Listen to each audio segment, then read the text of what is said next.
Hello guys, welcome back to our another video and our YouTube channel Super Accountancy. Today's our discussion topic is rank correlation. तो rank correlation में students हमारे पास 3 problems आती है, तो may be ये video हमारा लंबा हो सकता है, तो प्लीज़ आप इसको पेशेंस के साथ आराम से बैठ के देखिएगा.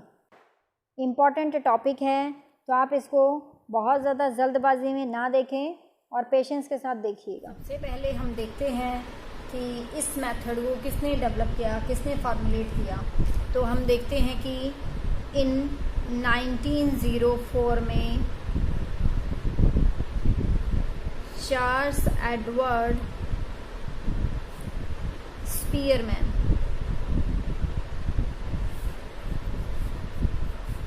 तो एक नंबर में स्टूडेंट्स क्वेश्चन बन सकता है कि स्पीयरमैन रैंक कोरिलेशन कोएफिशिएंट का मेथड जो किसने डेवलप किया और कब किया. ठीक है, तो 1904 में चार्ल्स एडवर्ड स्पीयरमैन ने किया. इसी के नाम पे ही इस मेथड का नाम स्पीयरमैन रैंक कोरिलेशन है. ठीक है, तो इसको स्पीयरमैन रैंक डिफरेंस फार्मूला या फिर मेथड के नाम से भी जाना जाता है. ठीक है, इसका जो फॉर्मूला है रैंक कोरिलेशन निकालने का, यहाँ पे क्या है कि जो क्वांटिटेटिव टर्म्स दी हुई है उनको हम ऑर्डर में अरेंज कर देंगे. फॉर एग्जांपल एक फैंसी ड्रेस कंपटीशन है, उसमें हम देखते हैं जो बच्चा सबसे अच्छा लग रहा है उसको फर्स्ट रैंक दे दिया गया है, फिर देन सेकंड दे दिया, थर्ड दे दिया, या फिर जो बहुत ओड लग रहा है उसको फर्स्ट दे दिया, सेकंड, ऐसे करके. ठीक है, तो हम अपने अकॉर्डिंग उसको ऑर्डर में अरेंज कर देंगे. तो इसका फॉर्मूला है 1 - 6 sigma d square divide by n cube minus n. ये फॉर्मूला है इसका. आर के ये किसको डिनोट करता है? कोएफिशिएंट ऑफ रैंक कोरिलेशन को. ठीक है, नेक्स्ट डी क्या है यहाँ पे? Rank difference. ठीक है, और एन क्या है? Number of pairs.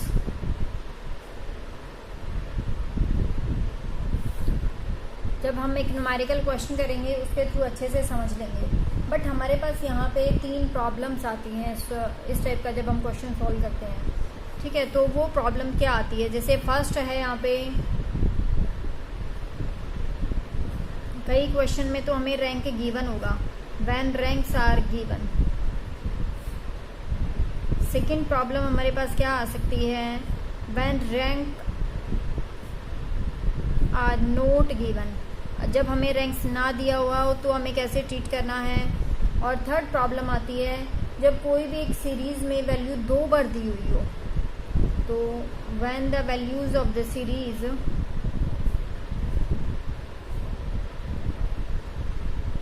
Are the same.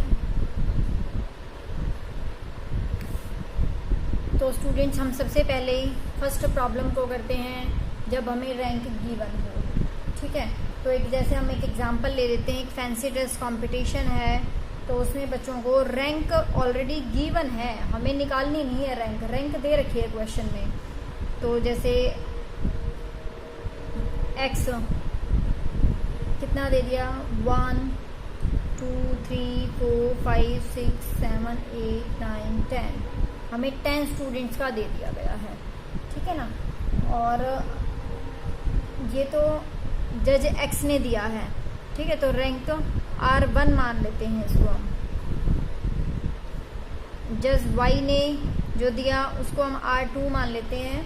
जज वाई ने जो दिया है रैंक, स्टूडेंट को 10 दिया, जिसको जज एक्स ने 2 दिया था उसको, ये क्वेश्चन दिया हुआ है, उसको 6 दिया इसने. 5 4 7 9 8 2 1 और 3. ठीक है, अब देखो स्टूडेंट्स, हमें क्या करना है क्वेश्चन फॉर्मूले में 1 - 6 एज इट इज रखना है सिग्मा डी. अब हमें डी का स्क्वायर चाहिए. डी कैसे आएगा हमारे पास? रैंक डिफरेंस, मतलब रैंक का डिफरेंस ले लो. Means R1 minus R2। Okay, तो -9 1 माइनस 10 करेंगे, -9 -4 -2 0 -2 -3 -1 6 8 एंड 7। डी स्क्वायर लेना है तो डी का स्क्वायर निकालेंगे, तो डी का स्क्वायर कर दो, 9 9 जा 81 16 4। साइन हमें पता है, जब इसका स्क्वायर करेंगे तो जो पॉजिटिव वाले नेगेटिव वाले हैं वो भी पॉजिटिव बन जाएंगे। 9 1 36 64 और 7 7 49। ठीक है, अब हम इसका जब कैलकुलेशन करते हैं तो सिग्मा डी स्क्वायर ये हमारे पास आता है 264। ओके, तो बच्चों यहाँ पे हमें सबसे पहले क्वेश्चन सोल्व करने के लिए हमें क्या करना है, आर के रैंक कोरिलेशन का फॉर्मूला लिखना है 1 minus sigma d square by n cube minus n 1 minus 6।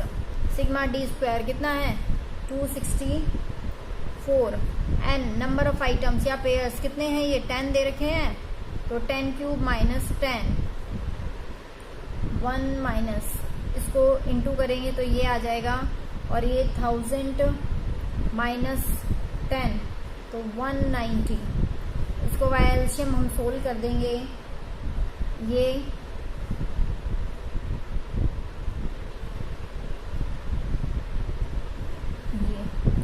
ठीक है। जब हम इसको सोल्व करते हैं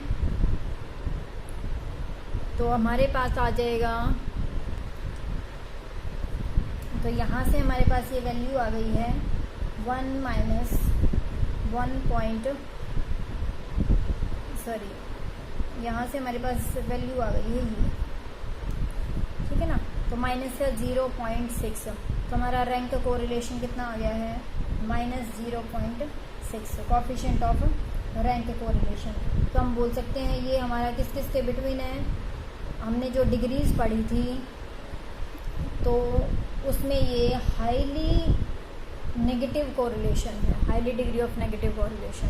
ठीक है, अब हम देखते हैं जो हमारा सेकंड पार्ट है वो देखते हैं, when ranks are not given. अभी हमें रैंक नहीं दे रखी है तो हमें रैंक को कैलकुलेट करना है, रैंक निकालनी है। तो अभी हम देखते हैं हमारी second problem, when ranks are not given. जब हमें रैंक ना दे रखी हो तो हमें क्या करना है, तो आइए यहाँ पे एक 10 पार्टिसिपेंट्स हैं और एक कोई कंपटीशन है, उसमें हमें दे दिया गया है, सॉरी फॉर डिस्टर्बेंस, 15 17 14 13 11 12 16 18 10 और 9। अब यहाँ पे हमें ना पहले रैंक निकाल लेते हैं, रैंक देते हैं, जो सबसे कम है उसको हम पहला रैंक दे देते हैं, चाहे सबसे ज़्यादा वाले को दे लो, आपकी मर्जी है। ठीक है ना, हम कैसे भी कर सकते हैं, दोनों से आंसर हमारा सेम आएगा। तो हमने सबसे कम वाले को फर्स्ट रैंक दे दिया बच्चों, फिर उसके बाद 10 है तो इसको 2 रैंक दे दिया, देन 11 को हमने 3 रैंक दे दिया, 12 को 4 दे दिया है, देन 13 को 5, 14 को 6, 16 को 7, 17 को 8, 18 को 9, सॉरी अभी हमें यहाँ पे 15 और दे रखा था ना। अभी एक बार इसको फिर से देखते हैं बच्चों,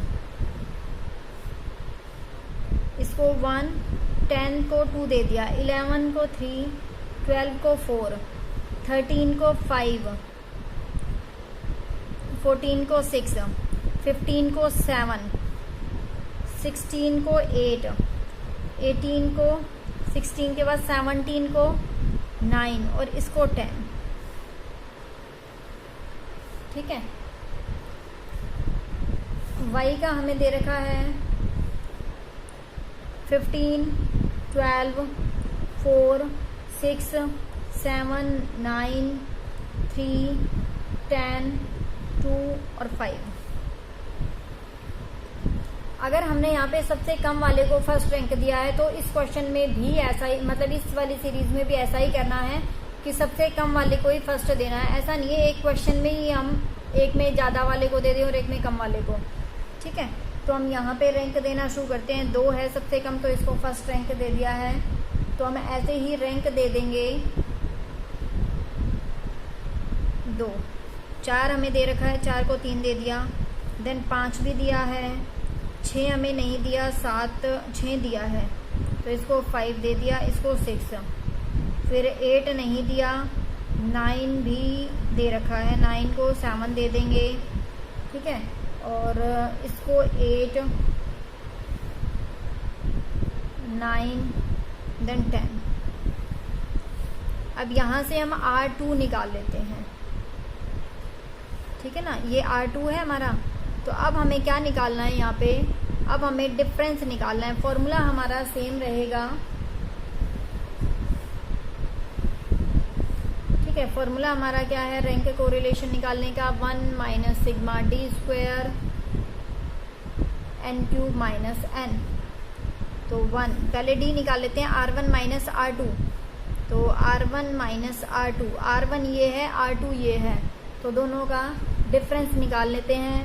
-3 0 3 0 -3 6 2 1 -3। अब हमें डी स्क्वायर लेना है, तो डी स्क्वायर के लिए हम निकाल लेते हैं, इन सब का स्क्वायर करते जाना है। डी स्क्वायर का समेशन चाहिए तो ये 86 आ जाएगा। कैलकुलेट करेंगे तो n cube, n number of pairs कितने दे रखे हैं हमें, 10 दे रखे हैं, तो 10 का क्यूब माइनस 10, 1 माइनस 86 और ये आ जाएगा 990। तो हम यहाँ से कैलकुलेशन कर रहे हैं तो हमारी वैल्यू इतनी आ रही है, ठीक है। तो रैंक कोरिलेशन हमारा कितना आ गया है, 0.48 आ गया है, ठीक है ना। तो ये पॉजिटिव कोरिलेशन आया, पॉजिटिव आया है आंसर, तो पॉजिटिव और मॉडरेट डिग्री कोरिलेशन आ गया, ठीक है। अब हम देखते हैं जो हमारी थर्ड प्रॉब्लम है, उसमें क्या है, जब हमें रैंक कोई भी 2 वैल्यूज इक्वल दे दी है तो उस टाइम हम क्या करेंगे, coefficient of rank correlation when ranks are equal. जब हम रैंक निकाल रहे हैं तो वो इक्वल है, दैट मीन्स जैसे यहाँ पे तो एक बार ही एक रैंक रिपीट हो रही थी। अब जैसे यहाँ पे 5 2 बार दे दिया हो, तो हम कौन से वाले 5 को कितना रैंक दें वो देखने के लिए हम एक छोटा सा एग्जाम्पल समझने की कोशिश करते हैं। तो यहाँ पे मार्क्स दे दिए हैं, स्टैटिस्टिक्स में दे दिए हैं, x मीन्स x दे दिया है हमें 15 10 20 28 12 10 16 और 18। अब देखो स्टूडेंट्स, हम रैंक निकालते हैं तो रैंक में हमें सबसे पहले क्या दिया हुआ है, अब की बार हम सबसे ज़्यादा वाले को फर्स्ट रैंक ले लेते हैं। तो मैंने 28 है ना सबसे ज़्यादा मार्क्स, तो 28 वाले को मैंने फर्स्ट रैंक दे दिया। 28 के बाद हमें दे रखा है 20 वाले को सेकंड दे दिया है रैंक। फिर उसके बाद इसको 3 दे दिया, 16 को 4 दे दिया, 16 के बाद है 15 वाले को 5 दे दिया, 15 के बाद 12 को 6। अब देखो 10 और 10 2 बार दिया हुआ है, तो किसको 7 और 8 किस को रैंक दिया जाए। तो हमें कोई पार्शलिटी ना करते हुए हम 7 और 8 का एवरेज निकाल लेंगे। 7 और 8 के बीच में क्या आता है बच्चों, 7.5 आता है, ठीक है ना। तो दोनों को 7.5 रैंक दे दिया जाएगा। क्या करना है एक बार फिर से देखिए, अब हमने 6 तक तो रैंक दे दिया। अब दोनों बार 10 जो नंबर है वो 2 रिपीट हो रहा है 2 बार, ठीक है। तो एक में से 7 रैंक दिया जाना था, एक को 8 दिया जाना था। तो हम क्या करेंगे, दोनों को हम मतलब उनका एवरेज निकाल के फिर रैंक दे देंगे। वाई सीरीज में क्या दिया है, 16, 14, 10, 12, 11, 15, 18 और 12। सेम ऐसे ही हम इसमें रैंक दे देंगे 1, 2, 3, 4। अब 14 के बाद देखिए 12, ये 2 बार रिपीट हो रहा है, तो एक को 5 दिया जाना चाहिए और एक को 6 दिया जाना चाहिए। तो हम दोनों को 5.5 और 5.5 दोनों को यही रैंक दे दिया जाएगा, ठीक है ना। 5 और 6 हो गया। उसके बाद हम 7 वाला 11 को दे दिया जाएगा और इसको दे दिया जाएगा 8। तो रैंक सब हमने निकाल ली है। तो अब हमें सबसे पहले यहाँ पे डी निकालना है, R1 माइनस R2। तो ये कैलकुलेट करेंगे तो ये आ जाएगा हमारा 3, R1 में से R2 डिडक्ट कर देना है। Next 3.5 minus 6 minus 4.5 minus 1 4.5 3 minus 2.5। D square निकालना है 9 12.25, इसका स्क्वायर करते जाना है, ठीक है। 36 20.25 1.00 20.25 9 और 6.25। अब हमें इनका समेशन लेना है, समेशन करेंगे तो हम इतना आ जाएगा। अब यहाँ पे हमारा जो फॉर्मूला है वो थोड़ा सा चेंज हो जाएगा। फॉर्मूले में हमें क्या करना है, फॉर्मूले में हमें करना है, यहाँ पे हम फॉर्मूला लिख देते हैं 1 minus 6 sigma d square plus 1/12। अब जितनी बार भी वो नंबर रिपीट हो रहा है ना, उतनी बार हमें इस वाले प्रोसेस को करना है, m1 का क्यूब माइनस m1। फिर से वही, अगर एक बार रिपीट हो रहा है तो एक बार इसको लिखना है, कोई भी नंबर 2 बार रिपीट हो रहा है तो यहाँ पे हम लिख देंगे, यहाँ से यहाँ पे लिख दिया है मैंने थोड़ा सा, m2 का क्यूब माइनस m2, ठीक है। डिवाइड बाई, ये सिर्फ अब 1 के डिवाइड में नहीं लेना है, ये इसके डिवाइड में लेना है, n क्यूब माइनस n। तो अब हम वैल्यूज पुट करते हैं, r के 1 minus 6 sigma d square 114 plus 1/12 m1। अब देखो, अब हमारी 2 टर्म्स तो यहाँ पे रिपीट हुई है, और मतलब एक टर्म यहाँ पे रिपीट हो रही है और एक टर्म यहाँ पे रिपीट हो रही है। 12 2 बार था, ठीक है ना। तो अब हम 2 बार लिखेंगे इसको, 2 बार आया है ना, 2 बार ही 10 आया है, 2 बार ही 12 आया है। तो हम यहाँ पे लिखेंगे 2 cube minus 2 then plus 1/12 2 cube minus 2 divide by 8 participant है, तो 8 का क्यूब माइनस 8। अगर देखिए यहाँ पे 10 3 टाइम्स आता तो यहाँ पे 3 की पावर 3 करते, ठीक है ना, और माइनस 3। अगर 4 टाइम्स आता तो 4 की पावर 3 कर देते, ठीक है ना। और जितनी भी टर्म्स बार बार रिपीट हो रही है उतनी ही बार हम इसको आगे लिखते जाते, ठीक है। तो हम एक छोटे से एग्जाम्पल के थ्रू इसको समझने का प्रयास कर रहे हैं। हमने ये किया, और इसको जब हम सॉल्व कर रहे हैं तो 8 माइनस 2 6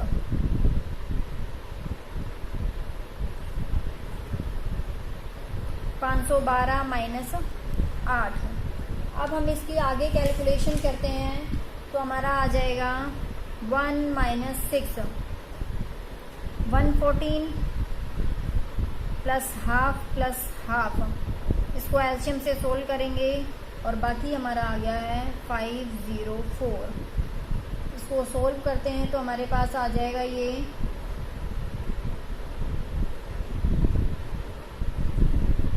504 1 माइनस 690 और 504 तो यहाँ से हमारे पास वैल्यू आ गई है, ये नेगेटिव में आएगी, ठीक है। तो कोफिशिएंट ऑफ रैंक कोरिलेशन हमारा आ गया -0.36, ठीक है ना।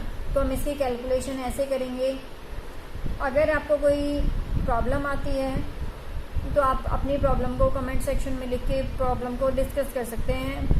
आज मैंने आपको ये तीनों मेथड्स करा दिए हैं। अगर किसी बच्चे को प्रॉब्लम आए तो इसका एक सेपरेट वीडियो बना के डाल दिया जाएगा। अगर कोई प्रॉब्लम हो तो आप कमेंट सेक्शन पे लिख के मुझे बता सकते हैं, ठीक है। क्योंकि अब हमारा सिलेबस थोड़ा सा पीछे, मेथड्स एक साथ करवा दिए हैं, तो आप पूछ लेना मुझसे अगर कोई प्रॉब्लम हो तो। आज हम इतना ही करेंगे और बाकी आगे पढ़ेंगे हमारी नेक्स्ट वीडियो में। आज के लिए इतना ही।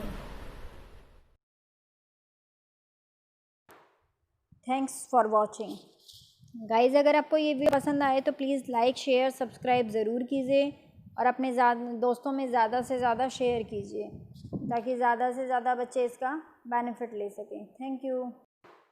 मिलते हैं नई और नेक्स्ट वीडियो में एक नए टॉपिक के साथ।